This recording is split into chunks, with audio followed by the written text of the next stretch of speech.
আমার বড় ভাই একটি ঝামেলা জড়িয়ে জেলখানায় আছেন। তিনি জানতে চেয়েছেন জেলখানায় জুমার নামাজের বিধান কি? জুমার নামাজের সুযোগ না থাকলে তিনি কি করবেন? উত্তর হলো যে আপনার যে ভাই জেলখানায় আছেন বন্দী অবস্থায়, তিনি সেখানে জুমার নামাজের বন্ধ অবস্থা থাকলে জুমার নামাজ পড়বেন। আর যদি জুমার নামাজের কোনো ব্যবস্থা না থাকে তাহলে তিনি যোহরের নামাজ পড়বেন এবং তাতে তিনি দায়মুক্ত হয়ে যাবেন ইনশাআল্লাহ তাআলা। আমাদের বাড়িতে এক ছেলে লজিং থাকে, তাকে দিয়ে যদি আমরা আমাদের সংসারে টুকটাক কাজ করাই, এতে তার কোনো হক লঙ্ঘন হবে কিনা? উত্তর হলো সাধারণত লজিং এর যে সিস্টেম আমাদের দেশে প্রচলিত আছে সেটি দুটি। একটি হলো যে আল্লাহর কাছ থেকে সওয়াবের আশায় কোনো শিক্ষার্থীকে মাদ্রাসা বা স্কুলে কোনো শিক্ষার্থীকে নিজের বাসায় রাখা, যেন সে খেয়ে পড়ে এখান থেকে শিক্ষিত হতে পারে। এটা হলো আল্লাহর কাছ থেকে সওয়াবের আশায়। এটা যদি হয়ে থাকে তাহলে সেক্ষেত্রে তাকে দিয়ে যদি আপনি কাজ করান আর খাদ্যের বিনিময়ে, থাকার বিনিময়ে কাজ করান, তাহলে সেক্ষেত্রে সওয়াব আর পাবেন না, আপনার সওয়াব থেকে বঞ্চিত হবেন। আর যদি এত ঠুনকো বা হালকা পাতলা কাজ হয় যেটা আসলে সচরাচর পারিশ্রমিক হিসেবে দেখা হয় না, বরং খুবই হালকা পাতলা এবং সেটাকে সেও বা যে কোনো মানুষ থাকলেই সেটাকে করতো, এরকম যদি মনে হয় এবং এটাকে পারিশ্রমিকের মধ্যে ফেলা না যায় বা সচরাচর অন্য সবাই করে টুকটাক কাজ, এরকম যদি হয় তাহলে সেক্ষেত্রে সেটি আপনার সওয়াবে কোনো প্রকার ব্যাঘাত সৃষ্টি করবে না ইনশাআল্লাহ তাআলা। আর যদি লজিং এর দ্বিতীয় সিস্টেম হয়ে থাকে, অর্থাৎ সে আপনার সন্তানদেরকে পড়াবে, তার বিনিময়ে আপনি তাকে থাকতে দিবেন এবং তার খাবারের ব্যবস্থা করবেন, তাহলে সেক্ষেত্রে তার বিনিময় তো পরিষ্কার। এরপর অতিরিক্ত যে কাজ করাবেন সেটা তার প্রতি অবশ্যই জুলুম হবে। যদি সেটা যথাযথ আপনার সমাজে যে প্রচলন আছে তার বাইরে হয়, আপনি তার উপরে কাজ চাপিয়ে দেন, তাহলে সেটি অবশ্যই অন্যায় হবে। আর যদি বিষয়টি এমন হয় যে তার কাছে এটা পরিষ্কার যে আপনি তাকে কাজও করাবেন, আবার খাবার থাকার দিবেন এবং বিনিময়ে সন্তানদেরকে পড়াতে হবে, তাহলে এটা পার্ট অফ তার ডিউটি, সে করবে, তাতে অসুবিধা নেই, কিন্তু সেটা ক্লিয়ার থাকতে হবে আগে থেকে। আমার মা নানির একমাত্র মেয়ে।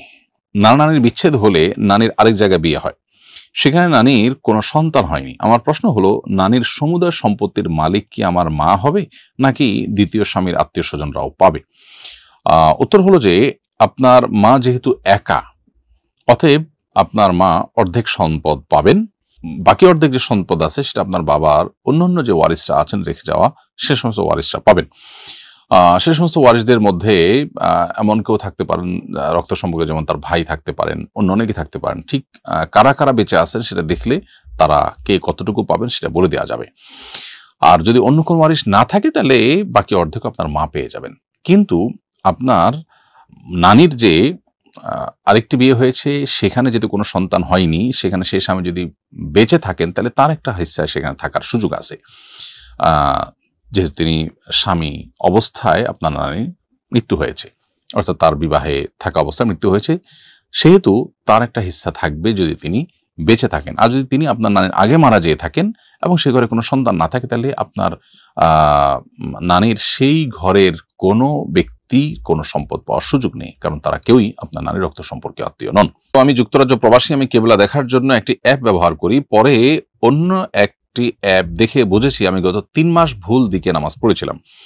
এখন জানতে চাই, গত 3 মাস ভুল অ্যাপের নির্দেশনা যেসব নামাজ পড়েছি সেগুলো কি পুনরায় আদায় করতে হবে? উত্তর হলো যে কোনো এলাকায় আপনি থাকুন না কেন, পৃথিবীর যে কোনো প্রান্তে থাকুন না কেন, অন্যান্য মসজিদগুলো যেদিকে ফিরে সালাত আদায় করে আপনি সেদিকে ফিরে সালাত আদায় করবেন কিবলা নিরূপণের জন্য। এটাই হলো সবচেয়ে গ্রহণযোগ্য এবং শরিয়া সিদ্ধ পন্থা। যদি মসজিদ না থাকে বা মসজিদ দেখে নিরূপণ করা না যায়, তাহলে সেক্ষেত্রে আপনি কম্পাস ইত্যাদি সাহায্য নিতে পারেন। সেক্ষেত্রে কম্পাস যদি আপনাকে সঠিকটা না দেখিয়ে ভুলটা দেখিয়েছে এমনটি হয়, আপনি চেষ্টা করেছেন ভালো কম্পাস এবং ভালো আপনার অ্যাপ ব্যবহার করার, এরপরও যদি ভুল হয়ে যায় এবং সে ভুল এর উপর ভিত্তি করে নামাজ পড়ে ফেলেন, সে নামাজ আপনাকে পুনরায় আর পড়তে হবে না। বিশেষ করে সেটা যদি অনেক পুরনো হয়ে যায় তাহলে পরবর্তীতে আর সে নামাজ পড়ার কোনো প্রয়োজন নেই, কারণ আপনি আপনার সাধ্য অনুযায়ী চেষ্টা করেছেন। জেনারেল ধারায় পড়ুয়া আমি কিছুদিন হলো কোরআন পড়তে শুরু করেছি। আজকের জুমার বয়ানে খতিব সাহেব বলেছেন আরবি বর্ণের উচ্চারণ কিংবা সামান্য জের জবর উল্টাপাল্টা হলেই অর্থ বদলে যায়, তাই সূরা কেরাত শুদ্ধ না হলে অর্থ পরিবর্তন হয়ে আল্লাহর কথা পরিবর্তন হয়ে যেতে পারে, এতে মারাত্মক গুনাহ হবে। অনেক চেষ্টার পরও আমি হা বর্ণটি উচ্চারণ করতে পারি না, এই বর্ণের কারণে আল্লাহর কথা বদলে গেলে আল্লাহ কি আমাকে মাফ করবেন? উত্তর হলো যে আমাদের ওলামা ইকরাম এবং ইমাম সাহেবদের উচিত মানুষকে খুব বেশি ভীত সন্ত্রস্ত না করে মানুষকে আশাবাদী করার চেষ্টা করা। হ্যাঁ, মানুষ যাতে বিশুদ্ধভাবে কোরআন তেলাওয়াত করে সেজন্য উদ্বুদ্ধ আমাদের করতে হবে এবং ভুল ভাল তেলাওয়াত যেন না করে সতর্কও করতে হবে, কিন্তু এক্ষেত্রে মাত্রা জ্ঞান থাকতে হবে এবং কোনোভাবে যাতে মানুষ ভীত সন্ত্রস্ত হয়ে না পড়ে, নিরুৎসাহিত হয়ে না যায়, সেটাও আমাদের খেয়াল রাখতে হবে।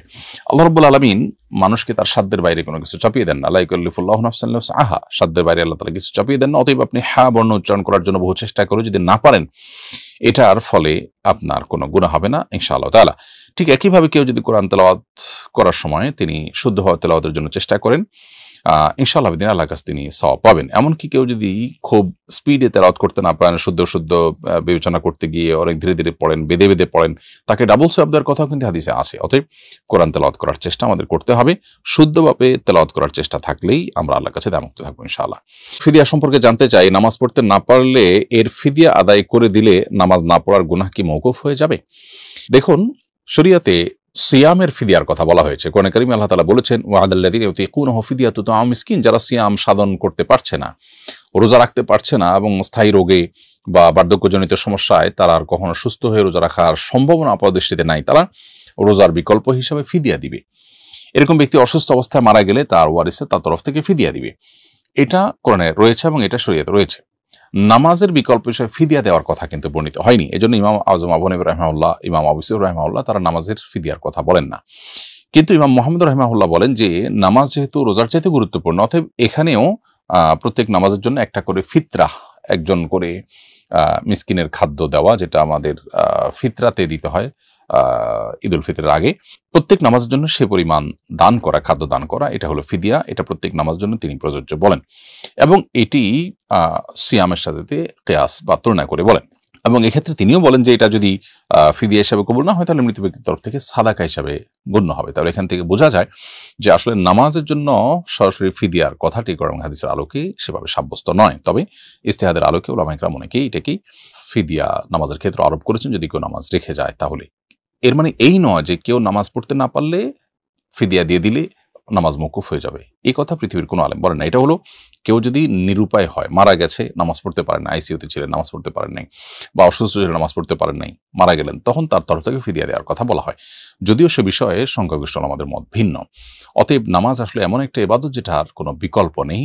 দাঁড়িয়ে না পারলে বসে, বসে না পারলে শুয়ে, এমনকি আপনি রুকু সিজদার নিয়ত করে করে একটু হালকা মাথা ঝুঁকিয়ে ঝুঁকিয়ে শুয়ে শুয়ে আপনি নামাজ পড়তে পারেন। তারপর আপনাকে নামাজ পড়তে হবে যতক্ষণ সেন্স আছে। আর যদি আপনি অসুস্থ হয়ে, সেন্সলেস হয়ে সে অবস্থায় মৃত্যুবরণ করেন, তাহলে সেক্ষেত্রে সেই সময় নামাজ আপনার আল্লাহ তাআলার কাছে সেটার জন্য করতে না পারেন, শুদ্ধ বিবেচনা করতে গিয়ে অনেক ধীরে ধীরে পড়েন, বেঁধে বেঁধে পড়েন, তাকে ডাবল সওয়াব দেওয়ার কথাও কিন্তু হাদিসে আছে। অতএব কোরআন তেলাওয়াত করার চেষ্টা আমাদের করতে হবে। শুদ্ধভাবে তেলাওয়াত করার চেষ্টা থাকলেই আমরা আল্লাহর কাছে দায়মুক্ত থাকবো ইনশাআল্লাহ। ফিদিয়া সম্পর্কে জানতে চাই, নামাজ পড়তে না পারলে এর ফিদিয়া আদায় করে দিলে নামাজ না পড়ার গুনাহ কি মওকুফ হয়ে যাবে?